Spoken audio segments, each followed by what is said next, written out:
ഇസ്രായേലിന് അമേരിക്കയുടെ മുന്നറിയിപ്പ്. യുദ്ധവുമായി ബന്ധപ്പെട്ട് അവിശ്വസനീയമായിരിക്കുന്ന പല സംഭവങ്ങളും ചില സമയത്ത് നടക്കാറുണ്ട്. ബുദ്ധിപരമായിരിക്കുന്ന ചില നീക്കങ്ങൾ നടക്കും, മണ്ടത്തരമായിരിക്കുന്ന ചില നിലപാടുകളും നടക്കും. അതെല്ലാം ഉൾക്കൊള്ളുന്ന ഒരു യുദ്ധമാണ് ഇപ്പോൾ നടക്കുന്നത് എന്ന് ചുരുക്കം. മണ്ടത്തരം എന്ന് പറയുന്ന സമയത്ത് കഴിഞ്ഞ പ്രാവശ്യം അലി ലാരിജാനി കൊല്ലപ്പെട്ടു ഇറാനിൽ വെച്ച്. അത് അവിടുത്തെ ഏറ്റവും മുതിർന്ന നേതൃത്വ സ്ഥാനത്തുള്ള നേതാവാണ്. അദ്ദേഹം അവിടുത്തെ സുപ്രീം ലീഡറുടെ ഉപദേശകനായിരുന്നു. സൈനികർക്ക് നിർദ്ദേശം നൽകുന്ന അതിൻ്റെ ഹെഡായിട്ട് പ്രവർത്തിക്കുന്ന ആളാണ്. ശാസ്ത്രജ്ഞന്മാർക്ക് നിർദ്ദേശം നൽകുന്ന വ്യക്തിയാണ്. ആണവായുധവുമായിട്ട് ബന്ധപ്പെട്ട കേന്ദ്രീകൃത ബിന്ദുവാണ്. അങ്ങനെയൊക്കെ ശ്രദ്ധിക്കപ്പെട്ട ഒരു വ്യക്തിയെ ഇസ്രായേൽ ബോംബെറിഞ്ഞ് കൊലപ്പെടുത്തി. ആ കൊലപ്പെടുത്തുന്നതുമായിട്ട് ബന്ധപ്പെട്ട കാര്യത്തിൽ ഇറാൻ്റെ എടുത്ത് വന്ന ഏറ്റവും വലിയ പാളിച്ച എന്ന് പറയുന്നത്, അദ്ദേഹം കഴിഞ്ഞ മാസം ഈ മാസം 9-ാം തീയതി ഖുദ്സ് ദിനത്തിൽ പബ്ലിക്കായിട്ട് സുരക്ഷാ സംവിധാനങ്ങളില്ലാതെ റോഡിലൂടെ ഇറങ്ങി നടന്നു എന്നുള്ളതാണ്. അത് അവിടുത്തെ ഇറാൻ്റെ പ്രസിഡൻ്റായിരുന്ന മസൂദ് പെഷഷ്ക്യാനും ഉണ്ടായിരുന്നു എന്നുള്ളത് ലോകത്തെ അതിശയിപ്പിച്ച കാര്യമാണ്. യുദ്ധമുഖത്ത് ഒരു സ്വതന്ത്രമായി സുരക്ഷിതമല്ലാത്ത രീതിയിൽ ഇറങ്ങി നടക്കുക എന്നുള്ളത് വലിയ അങ്ങേയറ്റം മണ്ടത്തരമാണ്. ഇത് നിരീക്ഷിക്കപ്പെട്ടു ഇസ്രായേൽ. അത് ചാരന്മാർ മുഖാന്തരവും അതല്ലെങ്കിൽ ആകാശ നിരീക്ഷണം നടത്തിക്കൊണ്ട് ആ സംവിധാനം ഉപയോഗിച്ചു എന്നൊക്കെയാണ് പറയുന്നത്. അതായത് വന്ന അവർ എങ്ങോട്ടാണ് പോകുന്നത് എന്നതിനെക്കുറിച്ച് രഹസ്യമായിരിക്കുന്ന വിവരം അറിയാൻ വേണ്ടി സാധിച്ചു. ലാരിജാനി അടക്കമുള്ള ഒരു സംഘം ഒരു ഗുഹ പോലെയുള്ള ഒരു പ്രദേശത്ത്, അതായത് ഒരു കൊട്ടാരം പോലെയുള്ള എന്നാൽ ഗുഹയോട് സാമ്യമുള്ള ഒരു ഭാഗത്തേക്ക് നീങ്ങിയതായും അവിടെയാണ് താമസിക്കുന്നത് എന്ന വിവരം കിട്ടുകയും ചെയ്തു. അതിൻ്റെ അടിസ്ഥാനത്തിലാണ് അവിടെ ബോംബിട്ട് തകർത്തത്. അതിനുശേഷമാണ് യുദ്ധം കഠിനവും രൂക്ഷവുമായ രീതിയിൽ ഇറാൻ പ്രതികരിച്ചത്. അതൊരു യുദ്ധത്തിലെ മണ്ടത്തരത്തിൽപ്പെട്ടത് കാര്യമാണ് എന്ന് തീർച്ചയായിട്ടും അതിനെ വിലയിരുത്താൻ വേണ്ടി സാധിക്കുന്നതാണ്. അപ്പോൾ ഇപ്പോൾ നടന്നിരിക്കുന്ന മറ്റൊരു തലം എന്ന് പറഞ്ഞാൽ, ഇപ്പോൾ യുദ്ധം ചെയ്യുന്ന ആർക്ക് വേണ്ടിയിട്ടാണ്?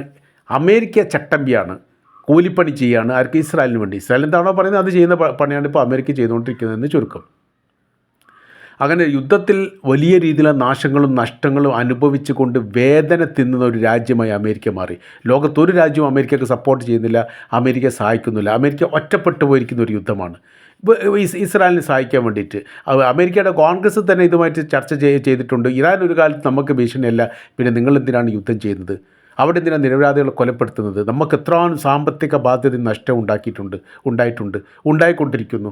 അത് ആവശ്യമില്ലാത്തൊരു യുദ്ധത്തിൽ ഇടപെട്ടതുകൊണ്ടാണ് എന്ന് അമേരിക്കയുടെ കോൺഗ്രസ്, അവിടുത്തെ പാർലമെൻറ്റിൽപ്പെട്ട ആളുകൾ പോലും ഡൊണാൾഡ് ട്രംപിനെ വിമർശിക്കുന്നിടത്തേക്ക് കാര്യങ്ങൾ എത്തുന്നു. ഇതാണ് യുദ്ധത്തിൻ്റെ മറ്റൊരു രീതി എന്ന് പറഞ്ഞാൽ. ഇപ്പോൾ ഇസ്രായേലിനെ ഭീഷണിപ്പെടുത്തിയിട്ട് അല്ലെങ്കിൽ ഇസ്രായേലിനോട് മുന്നറിയിപ്പ് നൽകിയിരിക്കുന്നു അമേരിക്ക. എന്താ പറഞ്ഞതെന്നറിയോ? ഇറാൻ്റെ എണ്ണപ്പാടം ആക്രമിക്കാൻ പാടില്ല. അത് നിങ്ങൾ ആരുടെ നിർദ്ദേശത്തിനനുസരിച്ചാണ് ചെയ്തത്. ഇത് കുറുക്കൻ്റെ പരിപാടിയാണ് ഇസ്രായേൽ എല്ലാ കാലത്തും ചെയ്യുക. അമേരിക്ക യുദ്ധത്തിലുണ്ട്, അതുകൊണ്ട് എന്ത് പ്രവൃത്തിയും, എന്ത് മോശപ്പെട്ട പ്രവൃത്തിയും ചെയ്യാം. അതിന് ഉത്തരവാദിത്വം അമേരിക്ക ഏറ്റെടുക്കും. ഇസ്രായേലിനെ ആക്രമിക്കാൻ വേണ്ടി അവർ സമ്മതിക്കുകയില്ല. അപ്പോൾ ഇസ്രായേലിനെതിരെ പ്രതിരോധം ഉണ്ടാക്കുകയും ചെയ്യും. അതോടൊപ്പം തന്നെ ആരാണ് ആക്രമിച്ചവരെ തിരിച്ചടിക്കുകയും ചെയ്യും. ഈ രീതിയിൽ എന്ത് ചെയ്യുമെന്നറിയോ? ഈ ചില പാർട്ടി പ്രവർത്തകന്മാർ ചെയ്യാറുണ്ട്. പാർട്ടി പ്രവർത്തകന്മാർ പ്രകടനം നടത്തുന്ന സമയത്ത് പാർട്ടി പ്രവർത്തകന്മാർ തന്നെ പാർട്ടി പ്രവർത്തകന്മാരെ കല്ലെറിയും. അത് ചില വിദ്വാന്മാർ അത്തരം പ്രവർത്തികൾ ചെയ്യും. അതെന്തിനാന്ന് പറഞ്ഞാൽ, ഈ ഏറുകൊണ്ട പാർട്ടി പ്രവർത്തകൻ ഒരിക്കലും ആ പാർട്ടിയിൽ നിന്ന് വിട്ടുപോകില്ല, അവിടെ തന്നെ ഉറച്ചു നിൽക്കും. ആയതിനാൽ തന്നെ ഈ എതിർ പാർട്ടി ആയിരിക്കുമല്ലോ എറിഞ്ഞിട്ടുണ്ടാവുക, അതുകൊണ്ട് ആ പാർട്ടി തന്നെ ഉറച്ചു നിൽക്കും എന്നതിനാലാണ് ആ പ്രവൃത്തി ചെയ്യുന്നത്. അതേപോലെ തന്നെ മറ്റൊരു തലത്തിൽ പ്രകടനം നടന്നുകൊണ്ടിരിക്കുന്ന സമയത്ത് സമാധാനമായിരിക്കുന്ന പ്രകടനമാണെങ്കിലും അതിൽ നിന്ന് പാർട്ടി പ്രവർത്തകൻ വെറുതെ പോലീസിന് കല്ലെറിയും, പ്രകോപനം ഉണ്ടാക്കും. ഒരുപക്ഷെ അത് പാർട്ടി പ്രവർത്തകന്മാരായിരിക്കും, നുഴഞ്ഞു കയറ്റക്കാരായിരിക്കും. എതിർ പാർട്ടിക്കാർ പതുക്കെ ഇതിലേക്ക് നുഴഞ്ഞു കയറിയിട്ട് അവരെന്ത് ചെയ്യുക? അവർ കല്ലെടുത്തെറിയുന്ന പ്രവൃത്തി. പല വിഷയങ്ങളും ഇങ്ങനെ ഉണ്ടായതായിരിക്കുന്ന റിപ്പോർട്ട് പിന്നെ പുറത്ത് വന്നിട്ടുണ്ട്. ഇവിടെ കൂടത്തായി എന്ന് പറഞ്ഞ പ്രദേശത്ത് നടക്കുന്ന ഫ്രഷ് കട്ടുമായി ബന്ധപ്പെട്ട വിഷയം, അതിൻ്റെ കേസ് പോകുന്നത് അങ്ങനെയാണ്. സമരം ചെയ്തവരാരും അവിടുത്തെ വണ്ടി കത്തിച്ചിട്ടില്ല. വണ്ടി കത്തിച്ചവരാരും കണ്ടുപിടിക്കാൻ വേണ്ടി പോലീസിന് കഴിഞ്ഞിട്ടുമില്ല. അതാണ് എൻ്റെ വിഷയം. അപ്പോൾ അതിൻ്റെ ഇടയിൽ തന്നെ നുഴഞ്ഞു കയറിയിട്ട് പ്രശ്നങ്ങൾ ഉണ്ടാക്കാൻ വേണ്ടിയിട്ട് ഇവിടെ ഫ്രഷ് കട്ടിൻ്റെ 4ഓളം വാഹനങ്ങൾ കത്തിച്ചു എന്നുള്ളതാണ്. അതോടുകൂടി ആ സമരത്തിൻ്റെ റൂട്ടുകളൊക്കെ മാറി സഞ്ചരിച്ചു. ഇവിടെ സാധാരണക്കാരായിരിക്കുന്ന പാവപ്പെട്ട ആൾക്കാരാണ് ഫ്രഷ് കട്ടിനെതിരെ സമരം ചെയ്യുന്നത്. അപ്പോൾ അവർക്ക് ആ വാസന സഹിക്കാൻ പറ്റാത്തതുകൊണ്ടും ജീവിക്കാൻ പറ്റാത്ത സാഹചര്യം വന്ന സമയത്താണ് ആ പ്രവൃത്തി ചെയ്തത്. അതായത് സമരം ചെയ്തത്. എന്നാൽ വാഹനം കത്തിച്ചതോ, വാഹനം കത്തിച്ച സമയത്ത് CCTV ഓൺ ചെയ്തിട്ടില്ല എന്നൊക്കെയാണ് അവിടുത്തെ അതിൻ്റെ ഉടമസ്ഥർ പറയുന്ന വിവരങ്ങൾ പുറത്തു വരുന്നത്.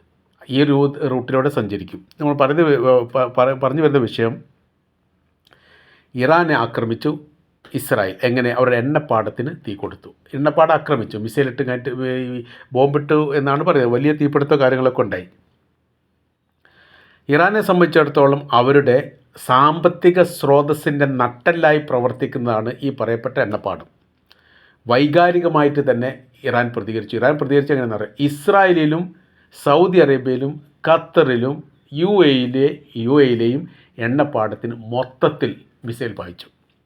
മിസൈൽ ഇട്ടുകൊണ്ട് തീപിടുത്തം ഉണ്ടാവുകയും വലിയ നാശനഷ്ടങ്ങൾ ഉണ്ടാവുകയും. ഇതോടുകൂടി അറേബ്യൻ രാജ്യങ്ങൾ പ്രകോപിതരായി. ഇറാൻ്റെ തന്ത്രപരമായിരിക്കുന്ന ഒരു നീക്കമായിട്ട് തന്നെ അത് കാണാൻ വേണ്ടി സാധിക്കും.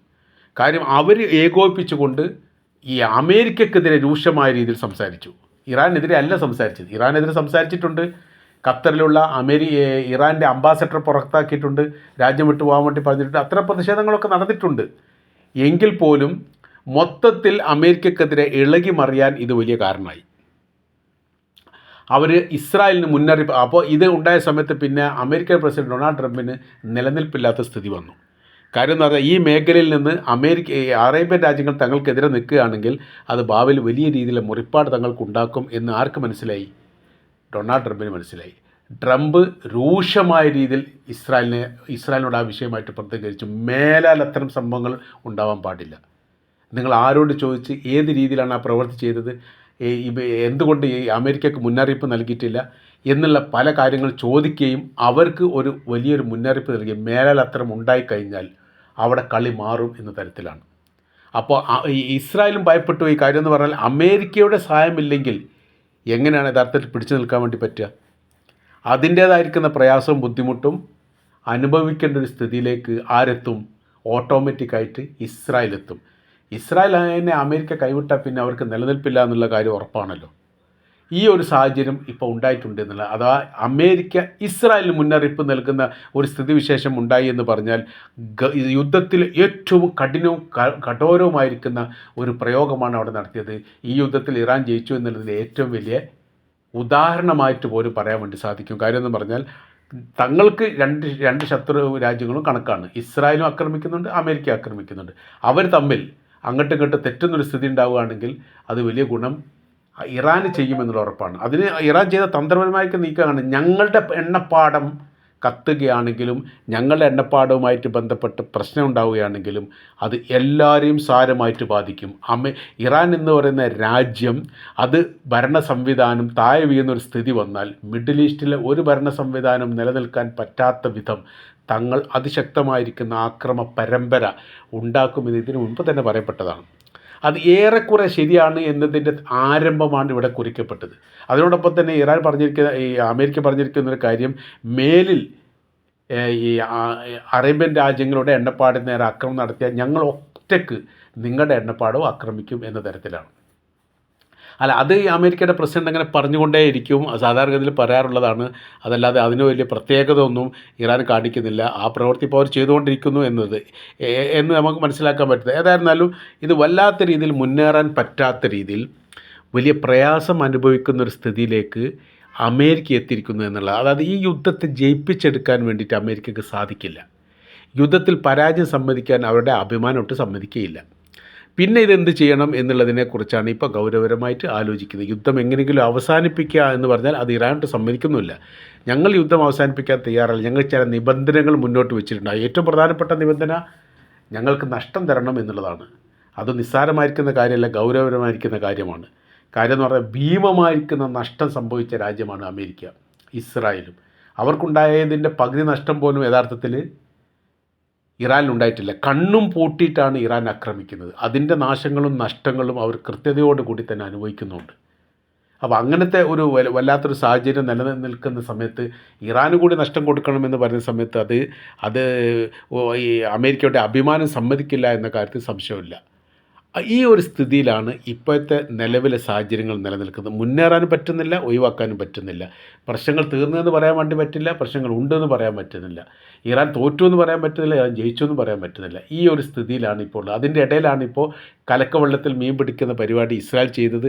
അതിനാണ് അവർക്ക് തിരിച്ചടിച്ചത്. കാര്യം എന്ന് പറഞ്ഞാൽ അവരുടെ നെസറ്റ് പോലും, പാർലമെൻറ്റ് പോലും ആക്രമിക്കപ്പെട്ടിട്ടുണ്ട് എന്നാണ് അറിയാൻ വേണ്ടി സാധിച്ചത്.